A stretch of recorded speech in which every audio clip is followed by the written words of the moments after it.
Satu kata buat saya, reportase buat pengacara yang hebat, yang uangnya banyak.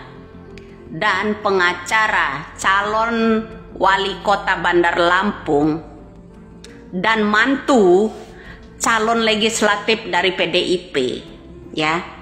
Reportase kalian kalah gesit yang namanya sama Bapak Deddy Mulyadi dan Widya. Katanya dia pengacara ngurusinnya dari 2016 sampai sekarang. Nggak ada menemukan titik terang. Sudah, kalau titik terang saya kan satu tok. Periksa orang tua Iki itu saja beserta jajarannya. Oke, itu saya. Nah, kalian mana pendapatnya? Ada nggak mengarah ke arah jenderal-jenderal di situ? Nggak ada. Ada yang medsos comber atau medsos ada kayak sakit jiwa yang mengatakan seolah-olah tim Hotman 991 itu sudah agak mulai melemah, seolah-olah gara-gara ini terkait kasus narkoba, seolah-olah gara-gara Hotman dulu pengacaranya Teddy Minahasa. Itu jelas-jelas orang-orang yang sakit jiwa itu mengatakan itu di TikTok. Karena apa? Ya begitu Peggy ditangkap, yang pertama kali meminta agar Peggy itu dibela oleh pengacara kaliber nasional adalah Hotman. Saya yang mengusulkan agar Peggy itu dapat keadilan, agar ditunjuk pengacaranya ex dari timnya Prabowo, yaitu Yusril sama Otto Hasibuan. Itu usulan dari saya pertama. Kalau saya tidak mau kasus ini terbongkar, saya dalam mungkin ngapain saya usuli pengacara top? Ya kan? Masa uang miliaran banyak bertumpuk gitu kalah gesit dengan Bang Deddy Mulyadi, kalah gesit dengan Widya yang memberikan info, ya kan? Masa seorang calon wali kota Bandar Lampung yang namanya Putri Paslon, Pansos itu ya, kalah gesit yang namanya urusan Vina ini, kasus Vina ini kalah gesit dengan Pak Deddy Mulyadi. Saya acungin 4 jempol buat Pak Deddy, ya. Itu saya. Karena apa? Masa uang orang miliarder nggak bisa nuntasin yang namanya kasus Vina, malah kendor. Minta presiden, kalah lantang dengan namanya Widya, kalah gesit dengan yang namanya Bapak Deddy. Jadi sampai di situ paham apa kinerja mereka. Kinerja mereka cuma jumpa pers. Itu seorang pengacara yang katanya hebat itu, ya. Pengacara hebat yang kata-katain saya mak lampir, comberan, ya. Anda di situ, ya Bapak, ya. Tugasnya apa? Cuman jumpa pers, cuman mengambil data laporan dari timnya toh kan.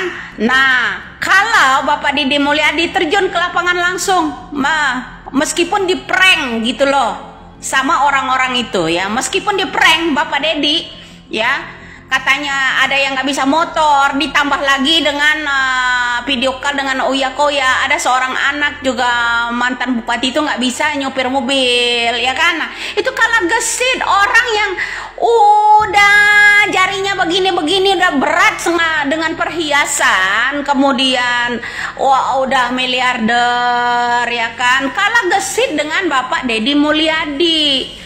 Kemudian yang namanya pengacara calon paslon, ya, pansos calon wali kota Bandar Lampung yang namanya Putri yang sibuk cari Widya itu, ya, kalah lantang dengan Widya, ya kan? Kasus ini, kasus Cirebon, katanya dia pengacara ngurusinnya dari 2016 sampai sekarang.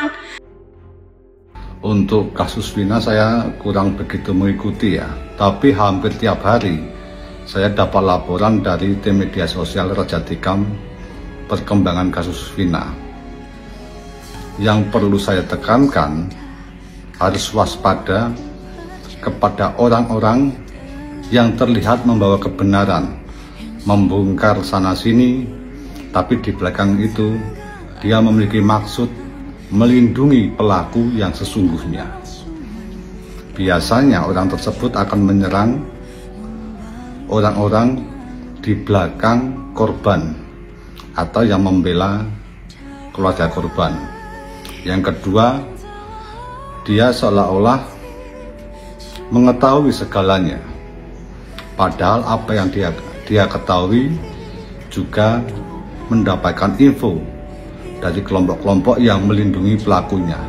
Ini yang kita jadikan harus benar-benar waspada, karena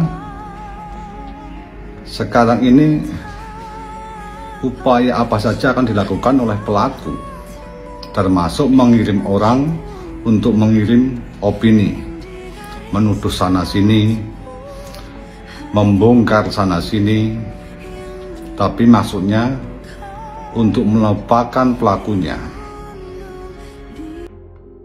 Baru saja beredar di media sosial, seseorang laki-laki paruh baya yang memperingati netizen agar lebih berhati-hati dalam menerima informasi soal kasus Vina Cirebon. Laki-laki tersebut mengungkap bahwa ada seseorang yang dibayar oleh pelaku sebenarnya yang menghabisi kasus Vina untuk menggiring opini publik. Laki-laki tersebut menjelaskan bahwa orang tersebut telah dibayar oleh pelaku sebenarnya yang menghabisi Vina untuk menyerang pengacara dari keluarga Vina. Hal itu dilakukan agar pelaku sebenarnya tetap aman dan tidak diketahui oleh publik. Sejauh ini, diketahui ada seorang TikToker perempuan bernama Widya. Tak jarang Widya sering menyindir Putri, pengacara dari keluarga Vina. Bahkan, Widya sempat mencurigai bahwa Putri, salah satu pengacara keluarga Vina, adalah sosok Linda yang sebenarnya. Hal itu dilihat dari tahi lalat yang berada di dekat bibir.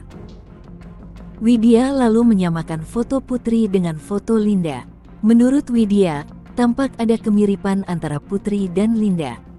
Putri kemudian merasa geram karena merasa bahwa tuduhan Widya tidak benar. Putri kemudian membuat sayembara yang awalnya 10 juta menjadi 150 juta bagi seseorang yang bisa memberikan alamat Widya. Namun meski begitu, rupanya Widya sama sekali tidak takut. Bahkan, Widya lebih keras lagi menyindir dan menyerang pengacara dari keluarga Vina tersebut.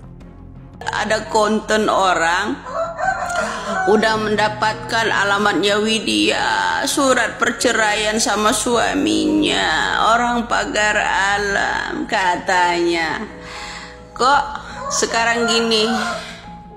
Juga ada klarifikasi pengacara timnya juga, katanya benar-benar mau usut tuntas dan minta kepada presiden, cuma minta tok ngerjain kagak. Lebih keras Widya daripada kalian berdua untuk meminta kasus Vina ini dituntaskan, terutama Kapolri, ya kan? Hanya Widya lah yang keras itu. Kemudian ada pengacara senggol bos, dia lagi yang namanya siaran langsung kesinggung kenapa masuk-masuk ke room saya. Itu tandanya orang berani. Kamu gak pernah berani kan? Kayak saya. Terus gimana kasus Vina sepanjang ini belum ada perkembangannya. Udah mau ke 9 tahun ini, berarti nggak tuntas pula. Dulu lu kemana aja ya? Dari yang namanya 2016 sampai sekarang, terus mulai ada namu ke rumah uyah-kuyah juga orang ini. Aduh ya ampun, namu sana klarifikasi sana klarifikasi sini, satu ya terkuak satu persatu. Ternyata Putri itu calon wali kota di Bandar Lampung yang sibuk live streaming, cari cuan, cari gift di yang namanya TikTok ya.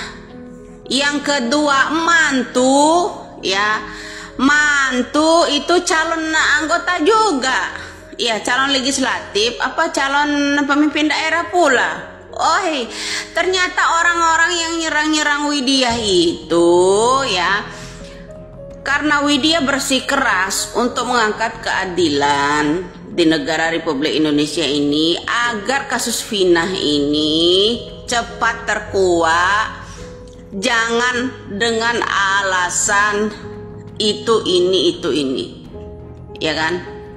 Dari nada sayalah mereka itu tek mencari tahu, tapi cuman gengsi aja kan. Nah, satu kunci cuman itu Rudiana. Sudah, ndak usah banyak-banyak. Kenapa mesti cari Widya? Bikin sayembara pula banyak kali duit kau. Ya sayang-sayang amat. Tuh kasih pengemis aja tuh di luar duit 150 juta. Ya. Ya ndak? Paham kan? Jadi pahamlah dari sampai di sini. Calon wali kota Bandar Lampung. Nah kemudian sekarang ada seorang pengacara sibuk cari Widya siaran langsung di yang namanya TikTok, cari gift. Belum kaya berarti kan, ya kan? Nah bilang saya yang dari pagar alam lah, saya TKW lah, apalah. Terserah lo, biar lo pening di sana ya, ngurusin Widya, nggak usah ngurusin Pina lagi. Makanya saya bilang lebih baik lo urusin aja urusan pembunuhan yang namanya suami lo, ya. Urusan pembunuhan suami lo aja lo nggak tuntas, apalagi urusan Pina. Tahu kentut nggak lo?